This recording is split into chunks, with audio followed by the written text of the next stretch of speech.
Thank you very much, Dr. Rudy, for the kind introduction. And also, it's my kind of a great honor and pleasure to be here and to speak to the audience for cardiovascular research. By no means I know much about heart. I really don't know too much. I know about the imaging. I'm still learning about the heart, still trying to kind of improve my knowledge and collaborate with many of you to gain a deeper understanding of how the cardiovascular system works. But today I'm going to share with you some of the work we did before. And you'll see there are three different keywords, if you may say. One is imaging, and the other one is optogenetic pacing, and the third one is Drosophila, fruit fly heart. I think maybe like pacing, like the cardiovascular research community is more familiar with pacing, but for the imaging technology and the fly, use it as a model for heart cardiovascular research are not so like a widely kind of adopted yet. So I'm going to talk about it, explain what we are doing. Okay. So here is a brief outline of my talk. So I'll first spend some time explaining to you how the imaging technology works, and give you some examples of the development we kind of push in our lab. And then I'll show you examples how we can use this optical imaging technology to look at the beating heart in fruit flies. And then after that, I'll show you our work on imaging and the pacing of the fruit fly heart. And further, we have, I'll mention something about the 3D organoid, including cardiac organoid, and talk about the potential ways to do high throughput imaging in different organoid, like animals, organelle system or different animal models. Okay, so so first about the OCT. This is really like the core technology we developed in our lab. And many people are familiar with, let's see, okay, many people are familiar with MR, CT, and ultrasound. These are widely used in the clinic, and actually many people are using them for cardiovascular research. Right? And they can go very deep. You can see almost the entire body with MR, CT, and ultrasound. You also get very deep penetration, and echocardio. That's frequently used in the clinic, and they are great. But the only drawback is the resolution. You really cannot get down to microscale resolution with many of these technologies. And on the other hand, people are familiar with confocal two-photon microscopy, and you can easily use a fluorescence dye or the fluorescence protein to look at like a molecular information at the cellular level. You get excellent resolution, very colorful, very beautiful pictures. But you're limited with a penetration. Right? You get some micron resolution, but you only get a few hundred micron image penetration. So OCT and another higher resolution we call the optical coherence microscopy lies somewhere in between. We can get a really good resolution without the labeling, without staining the sample. In our lab, we can get down to about a 1.5 micron resolution, and so that we can see cellular details. And on the other hand, with OCT, you can see about the millimeter penetration is about a millimeter or two, right? So depending on the sample. So that's in a sense, it's a sweet spot for many applications. And you get a decent resolution and reasonable depth. And the good thing is there's no radiation, no ionizing radiation involved. You just shine red light to the tissue and detect the image, in 3D, and you don't have to label the sample. That enables longitudinal study. Okay, so in principle, how does OCT work? You can think of as an optical analogy to ultrasound. So for ultrasound, you send in the sound wave, then you detect the reflected sound wave. You can measure the time delay of the sound wave, and because we know the speed of the sound, we can back calculate where the signal is coming from. And with OCT, we use, I think, let's go back.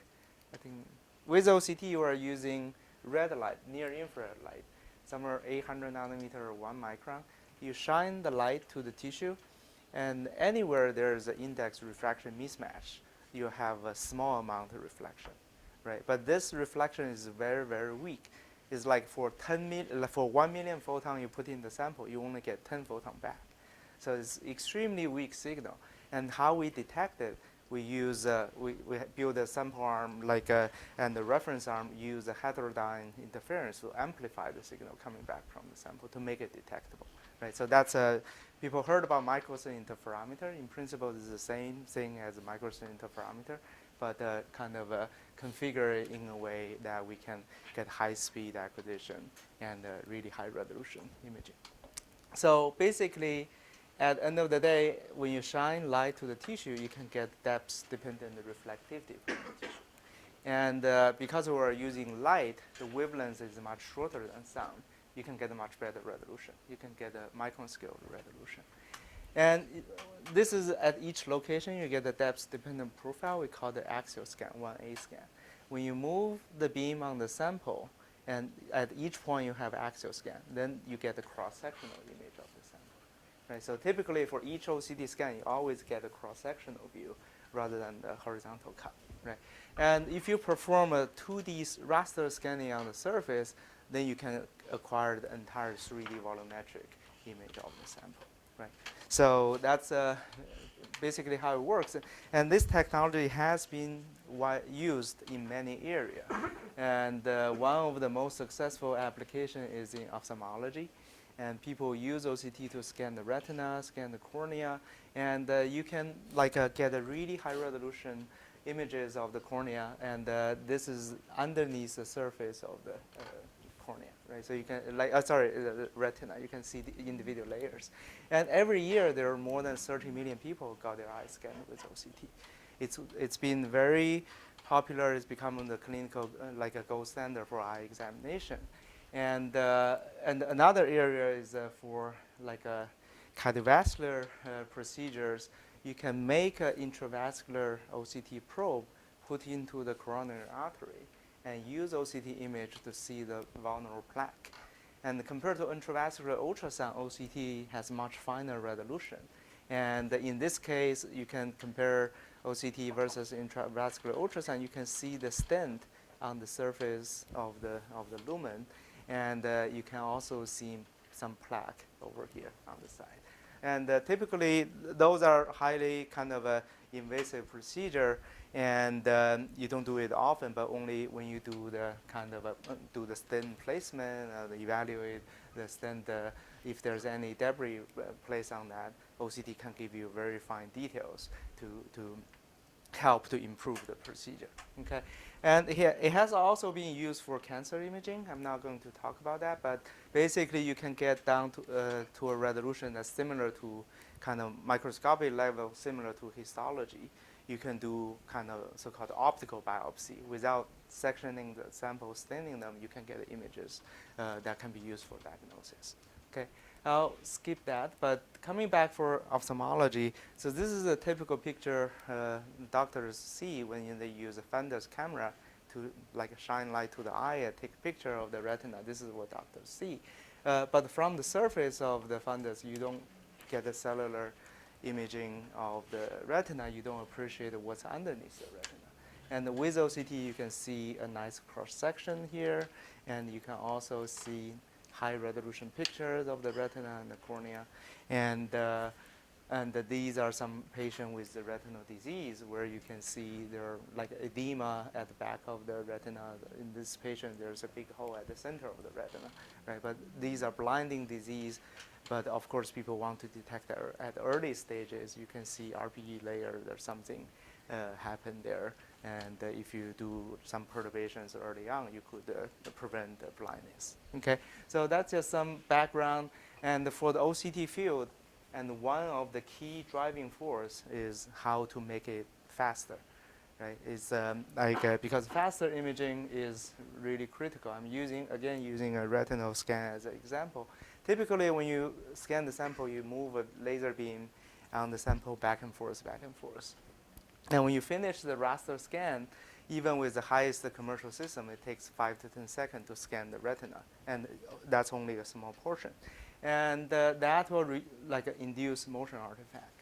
Of course, that could potentially mess up your diagnosis, and we want to freeze that. And another thing is, people are using wide field angiography to look at the vasculature distribution at the back of the eye.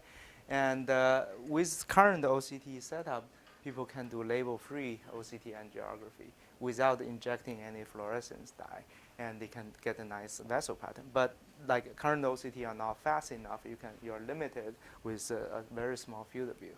And we can, if we can improve the imaging speed, you can cover a much larger field of view. Okay, I'll show you how we are approaching this. So the approach we were taking is to do parallel imaging. And instead of using the single laser beam, we can use many beams to scan the sample at the same time, and then you'll be many times faster. Right? Conceptually, this is very straightforward, but you have to build many setup together. It will be super expensive, very hard to coordinate. Okay. Such a small reflected signal. How do you overcome problems of noise? Yeah. So signal to noise ratio is a key challenge we are facing, and we actually there are ways because for light it's a short coherent lens. It only interfere with the signal from the reference arm when they are within a very short distance. So that way, multiple scatter light will be blocked out. And then you only detected the signal from the region where the optical path matches. Right, that helps. Yeah. That means you have one line, a line image. You need to also scan your reference arm? No. No. So currently with swept source or spectral domain system, if you just get a line, you get the depth, right? So the one line you mean is a one depth scan. That one you can acquire without moving the reference line. Yeah. So that you can get a depth imaging immediately from. What's the size of your beam? Size of the beam. Yes. When they are focused on the sample, you can change different objective, but typically a few micron. Yeah, a few micron spot. If you use a higher magnification, you can focus to even a smaller speed. Yeah, smaller beam. And but I mean, coming back to here, and how we are achieving this parallel imaging is we develop an optical device. And for the optical device, we have a fiber array. We can split a single fiber into multiple fibers. That will project light to different locations. And but if you only split the light, image from different locations, when they come back, they will overlap on top of each other. Right, so you cannot separate them. What we did is we add some optical path delay. And this is just a few millimeter fiber we added to different channels. Even though it's a very short fiber, it creates a short time delay. And this short time delay will create an interference frequency shift for the images happen formed from different locations. Okay, so at the end of the day, with this simple modification, we can get images from different locations, project them to different frequency bands.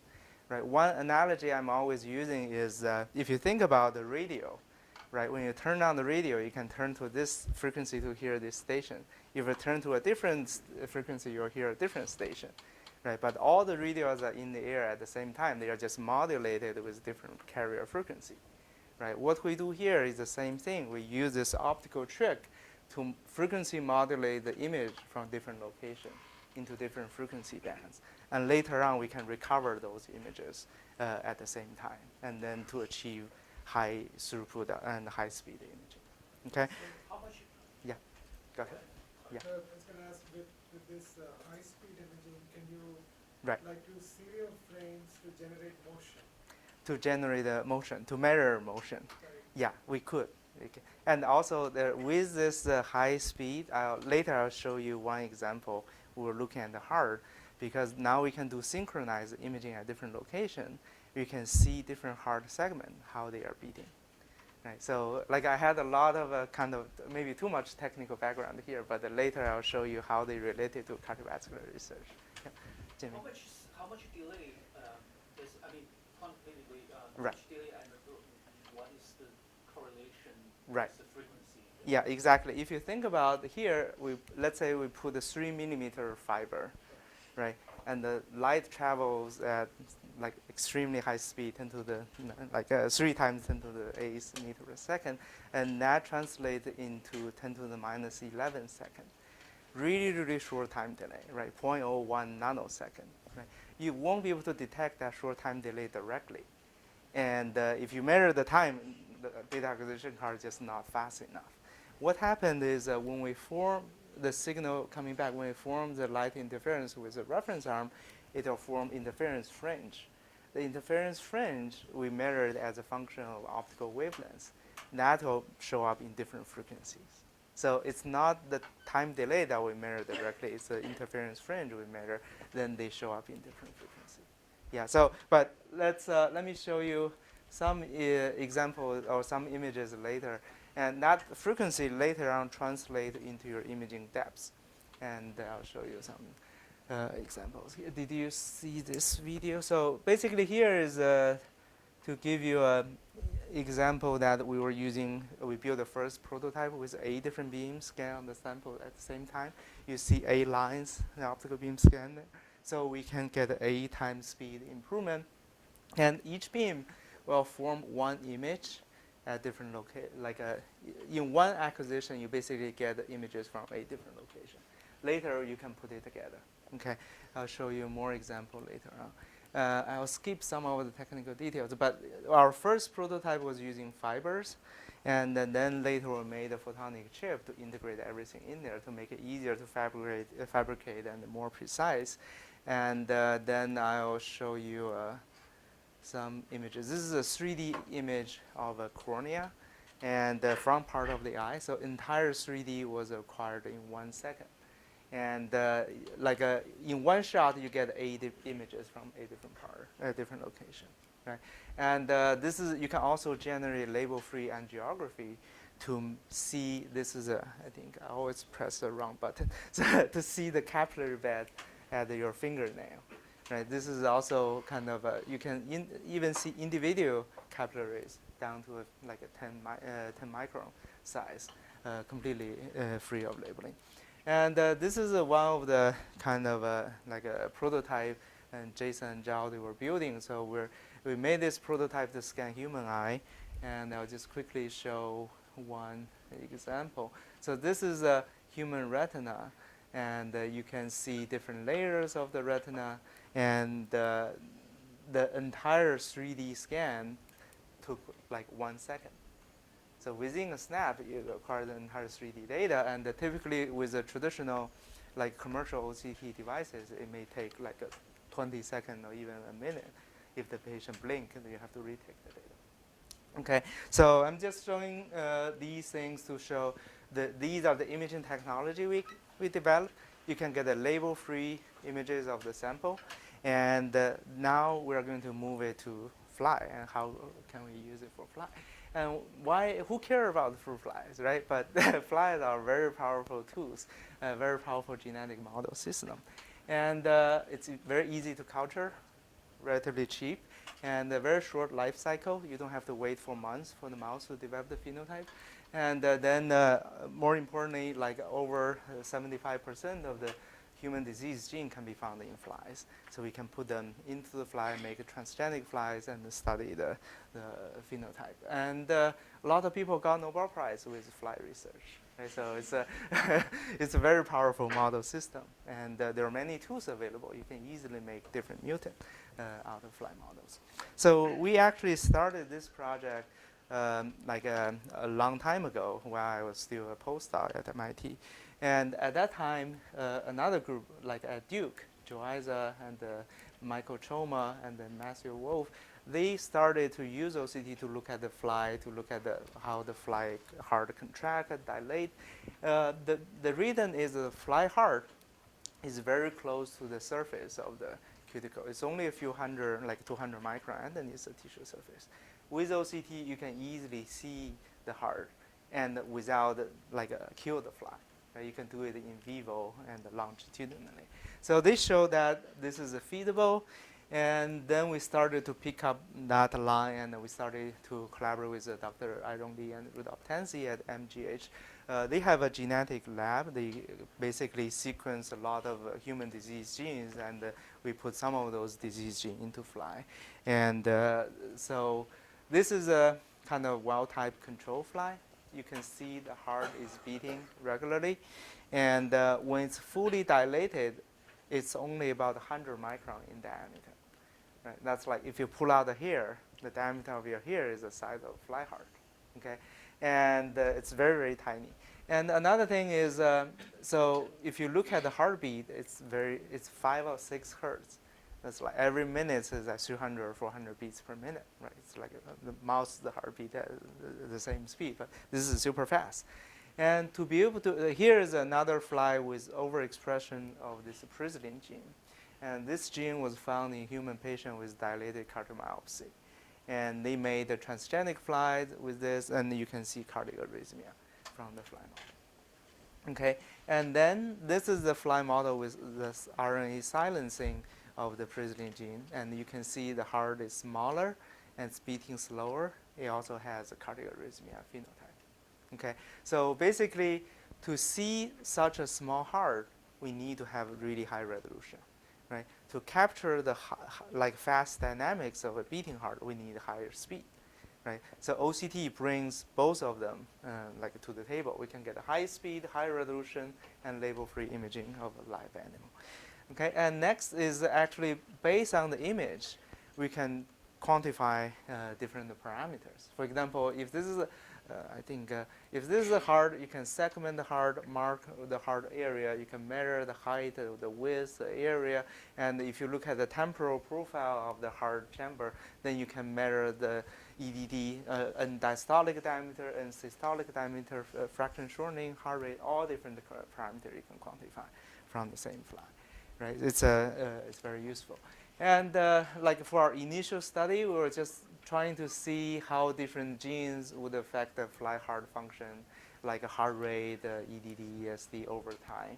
And it's completely just a pure observatory study and see what we had. And later we think, hey, since imaging itself is non-invasive, and we could do longitudinal. Right? We all know fly goes through interesting metamorphic changes. Right? Initially, it's a larva, later become a pupa, eventually become an adult fly. And how does the heart function change when the fly develops? Right? And we tried to look for literature. We didn't really find much information, but to our surprise, this is a larva. You can see the heart. Second is the larva. You can see the heart is beating very regularly, very fast, and it's about 300 beats per minute. And when they become a pupa, this is day 1 in pupa, you already see the heart rate slows down. Right? This is only about 1 or 2 hertz. And then on pupa day 2, the fly heart stopped. Right? It was not beating. And we don't know. Like my former postdoc, Anisha said, oh, damn it, I killed the fly. We continue to look at it. This is day 3, pupa day 3. And you see the heart start contracting again. Right? It's beating kind of later it's beating faster and faster, and when they become an adult fly, you will see the heart is beating much faster compared to the early, like a pupa stage. So it's a single chamber heart. It is a single chamber heart. Yeah. So this is actually very surprising, but this is very repeatable. So we look at like over 70 or 80 flies. They all show the same trend. And initially, during larva stage, about 300 beats per minute, and quickly drop down to 0, stay at 0 for about a day, and then the heart rate gradually increases over time. And when they become adult flies, a few hundred beats per minute. Okay, and also our collaborator, they made this mutant, krypton gene. That's a gene related to circadian gene. It's a circadian gene that controls day and night light cycle. And when that one is knocked out, and you see severe heart defects at the late developmental stages.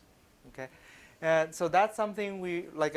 Also, initially, these are still just observatory, from simple observatory or phenotype to a little bit more of a development aspect, because we can do it. Yeah. Do you have any idea why it wants to stop? We're running more experiments and trying to see how the internal, like it goes through metamorphic changes. A lot of segments disappear and reappear. And we took some images. There's a big air bubble comes up to push everything to a stop. And later the bubble will just disappear and the things reorganize. So yeah, there's a lot of complicated things going on. We don't fully understand it, but there's definitely many interesting questions we can ask. So they also have circulation that so what What's a circulation? What is a heart beating like Right. Actually, yeah, for the fly, it's a long, hard tube. It has valves on the side. And it's not pumping blood, it's pumping hemolymph. And it's pushing the hemolymph out, and then through an open circuit, collect the hemolymph and back to the heart and push it out again. I think there's a, yeah, I still need to understand whether the heart, I mean, it's not, flight doesn't depend on the heartbeat heavily for oxygen because oxygen can diffuse into the cuticle and they can get the oxygen, but still the heart is doing something. And I think in terms of probably still transport the oxygen through the hemolymph to certain organ in the brain where the vessel is kind of very narrow, but you need the pressure to push it in there. That's my guess. We need to understand it more. Yeah. Okay, so I'll continue. So one thing is we started to see the heart. We can see a lot of different things at different developmental stages. But we're thinking, can we do something to activate the heart or perturb the heartbeat? And one technology came to mind was optogenetics, because it's been widely used in neuroscience. And people can have this engineered light-sensitive protein, especially initially it's a channel rhodopsin and halo rhodopsin. They can use a piece of DNA to encode them and insert it into the fly DNA. And then we can easily make transgenic flies. Okay, so we started to explore it using channel rhodopsin. So we had a study specifically express channel rhodopsin in the fly heart. And later, we can see when you make a transgenic fly with a channel rhodopsin, you see the fluorescent signal in the heart. And let me show you this. So this is a pupa heart. You can see it's beating at its resting rate. And later, when we turn on the blue light pulse, each light pulse will induce a heart contraction. Right? Because when you shine the light pulse, it'll open up the the ion channel that's sensitive to blue light and then it can depolarize the heart to make the heart contract. Right? So each blue pulse induces a heart contraction. When we remove the light pulse, it goes back to its resting heart. Okay, and then this is a pupa. This is adult fly. We want to really show that it works for all different developmental stages. Right? So this is a fly. If you initially pace at 8 hertz, the heart will follow the pacing frequency at 8 hertz. And later when you stop, it rests a little bit. Then you turn on, increase the frequency, the heart will beat at 9 hertz and later 10 hertz. It follows the pacing frequency very reliably.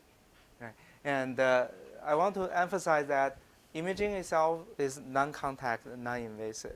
The pacing itself is non-contact, non-invasive. Right? You can basically remote control the heart rate of the fly by just shining some light pulses. Okay. So what happens when you do that at a stage where the heart rate drops to 0? Right. Does it affect cardiac development of the fly? We tried a few flies, and later they all died. We didn't know whether we didn't do it properly or anything. We haven't really spent too much time trying to do that. Yeah, I think it definitely has some effect. Yeah. Is it known in the literature, or you did, what are the ion channels involved in the heart, in these heart? Yeah. So I think let's see. I have a plot. I think this one. Oh, here. Right. So for this channel rhodopsin, it's not selective. Right. So the native channels yeah, for the heart. probably. Yeah. What I'm trying to ask is that yeah. what are the native channels in the heart that the orchestra is beating? I don't fully understand. Yeah, I don't fully know. So that's something I can. There's no literature on that either. Right. We haven't dig too much. I need to learn more about the ion channel. Right? Maybe we can work together to study ion channel in the heart. Yeah, you are expert in. And for halo rhodopsin is a kind of a more specific chloride channel. And later I'll show that when we use this, when we shine light to activate the halo rhodopsin, it can kind of hyperpolarize the heart to freeze the heart. Yeah. So, but there's a lot of things biology I don't fully understand. Yeah. So, And just show you next. So basically, we show that we can do it at all different developmental stages. And you can increase the heart rate by using this blue light to activate the channel rhodopsin. And you can increase it, but not indefinitely. Right? You can see from the resting heart rate, you can go about maybe, some of them can go about 50% of the above the resting heart rate. Some of them are like a 20, 30%, depending on different flies. And if you drive it too hard, the heart just won't catch up. Right? So we actually look into some of the data.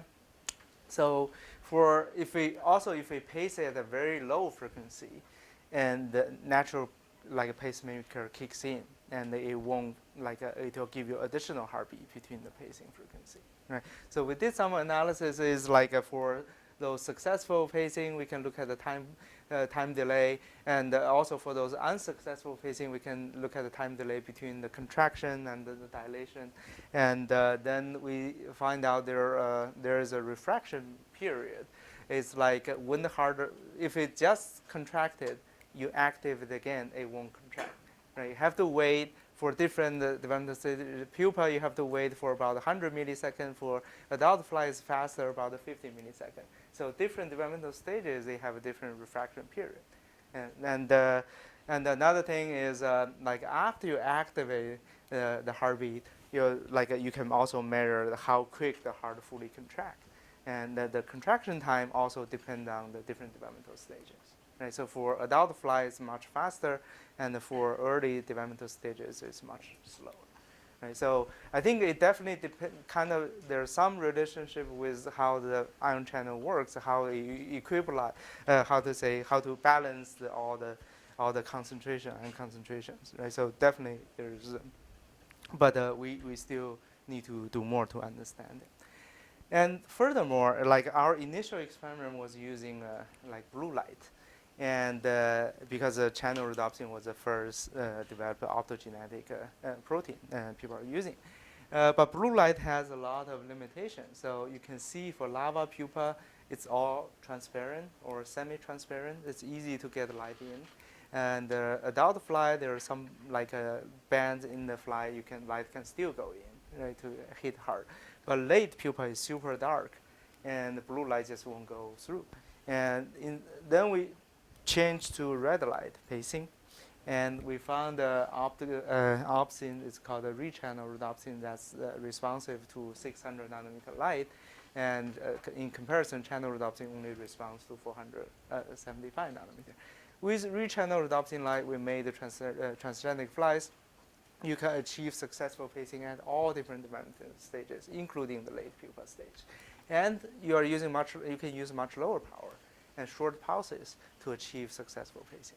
Okay, and that works pretty well. And actually, we further quantify this, optimize the protocol. We decide how much power we need to use and what kind of pulse width we need to use. And then for different developmental stages, we further check how much we can really push the heart rate and what's the maximum heart rate we can get. Okay.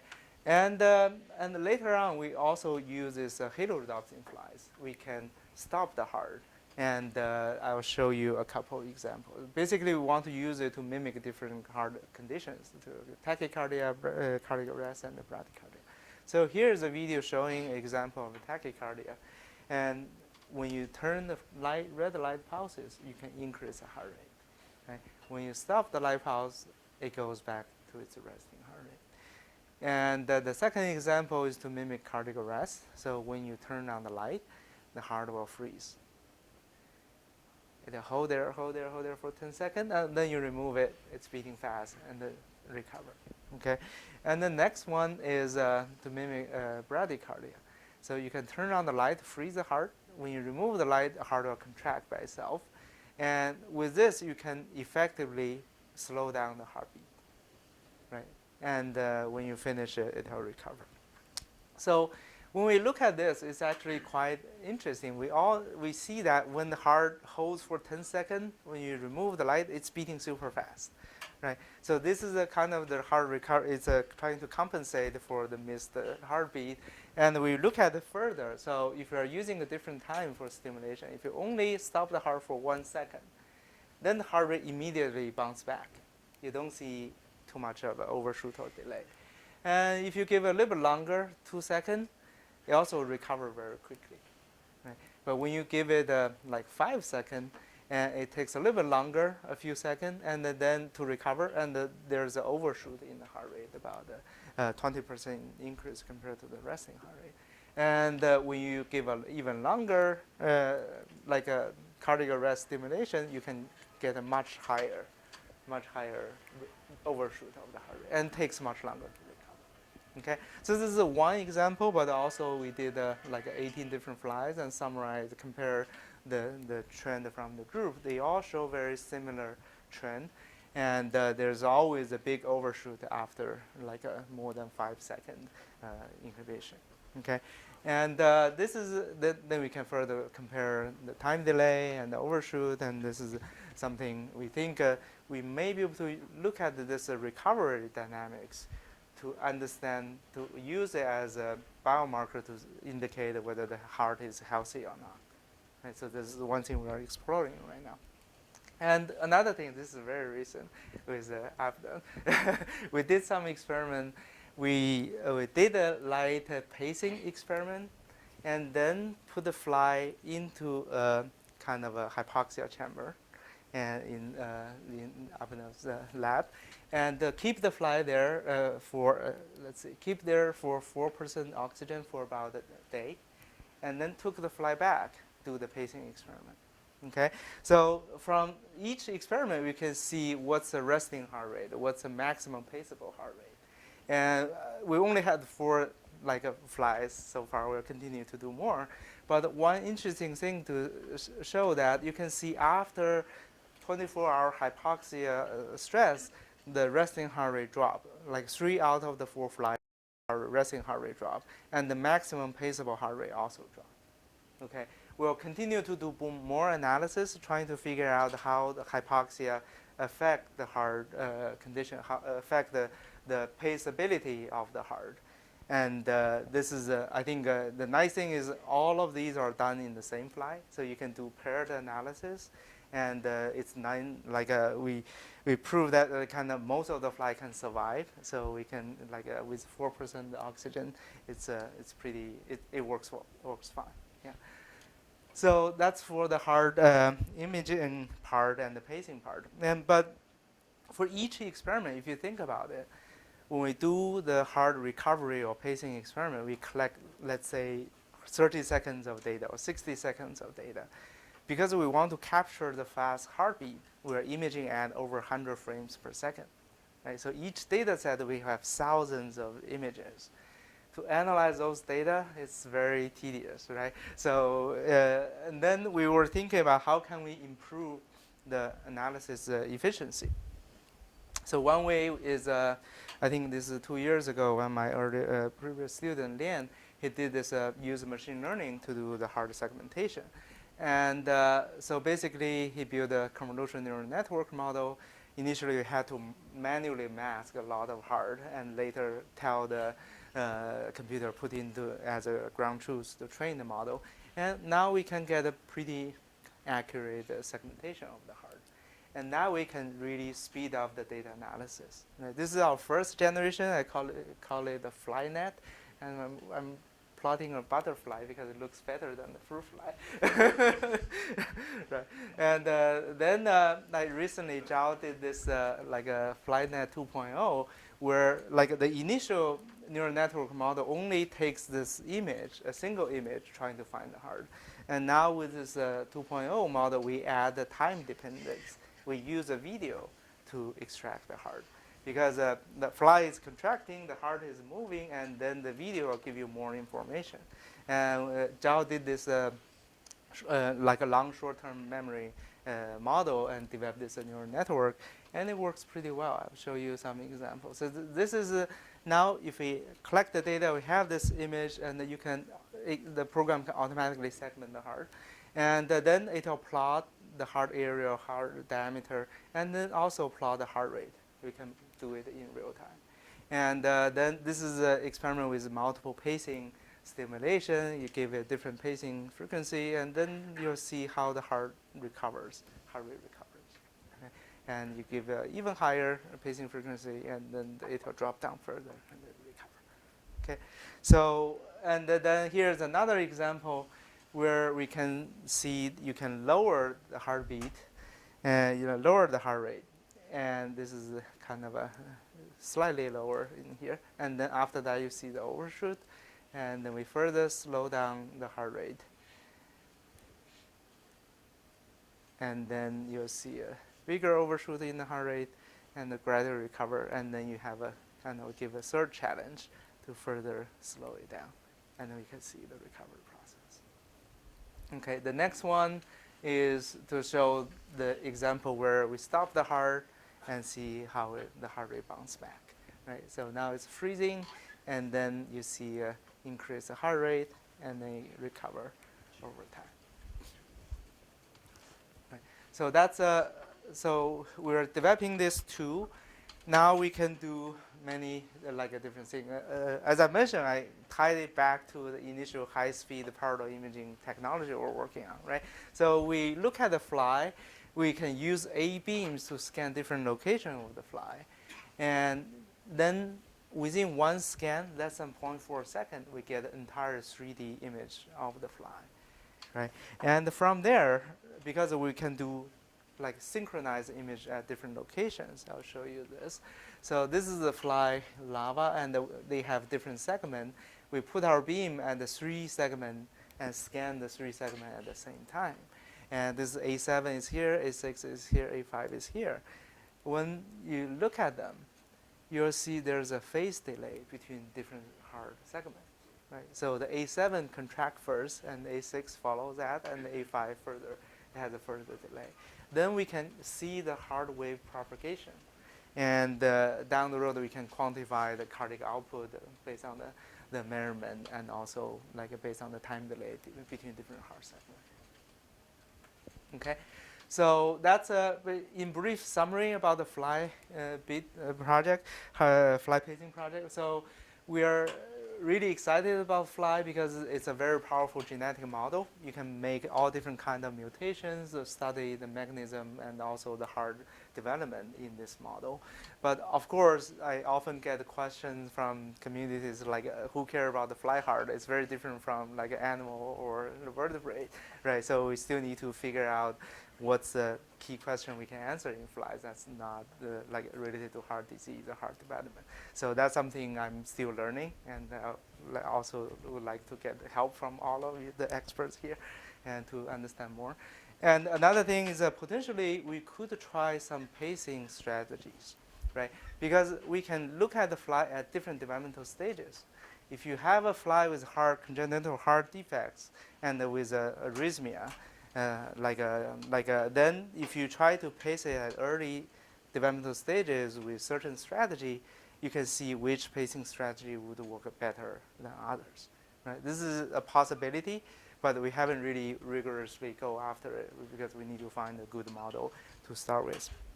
And another thing is that we think I'm very excited about this is to look at the heart function recovery after this short pacing challenge. Right? And because you can get a lot of dynamic information that you won't get by just measuring the heart function. Right? You give it a little bit of challenge and see how that responds, and that potentially you get more information. Right? And so that's about the heart project. I want to throw this out quickly, but I think we still have a little bit of time. So like a lot of people are using 3D organoids, and especially, for example, for cancer research, people are using 3D tumor spheroid to study the different drug efficacy. I'll skip it quickly. I'll jump.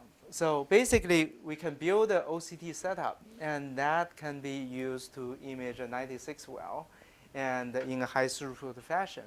And then, like in this case, it's a 384 well. Within each well, we will have, if you zoom in to look at it, you will see there are 3 like a tumor spheroid inside the well. And each spheroid is only a few hundred, like a micron in diameter. right? And you could potentially use it to do high throughput evaluation. The good thing about this is because the imaging is label free, you can monitor the same sample over time, right? So this is a same tumor sphere grow over 3 weeks time. You can see how the size increases. You can see how the internal structure changes over time. And with the 3D information, you can look at it from different view, either cross-section or horizontal or any plane you want to look at it, right? And then I want to further extend this to other organoid models, right? Because not just tumor, many people are working liver, gut, or like a heart. Recently, I was in contact with Dr. Aitor Aguirre at Michigan State, and he sent us some cardiac organoid. You can get very nice images of the cardiac organoid. You can see some internal cavities in the organoid. And before he fixed the organoid, the cardiac organoid was beating. Right? We haven't imaged the beating organoid yet, but later we'll get that to see the beating organoid. Then you can evaluate different drugs that could affect the heart development. Right? This is a human, derived from human stem cells. Down the road, I think it would have a lot of potential. And so basically, that's all in brief summary. We are working on this imaging technology, which can give you in vivo 3D structural and functional information of biological tissues. It works well for small samples, like fly or organoid and that. And you can get a micron level resolution without sacrificing the sample. Right, and that enables longitudinal study and different functional evaluation, different sample types. And I would really like to thank my group, and many of them are here, and for their effort throughout the years to develop all these tools and conduct all this research. Particularly, like Anish was a former postdoc. Now he's at Illinois University, UIUC. And Jing's here, and she did all the red light pacing experiment. And Lian and Chao, they did those neural network development using deep learning to analyze the heart. And Jason was building a prototype for eye imaging high throughput system. And then our collaborators, and I think I'm very excited to get this new result. It's very fresh and seems like we can see some trend. And we'll need to understand how to interpret it. Yeah. And Abhinav and Dr. Jean Abun was really helpful. And our collaborator at MGH, and Dr. Tanzi and Iron Lee. And thank you very much for your attention.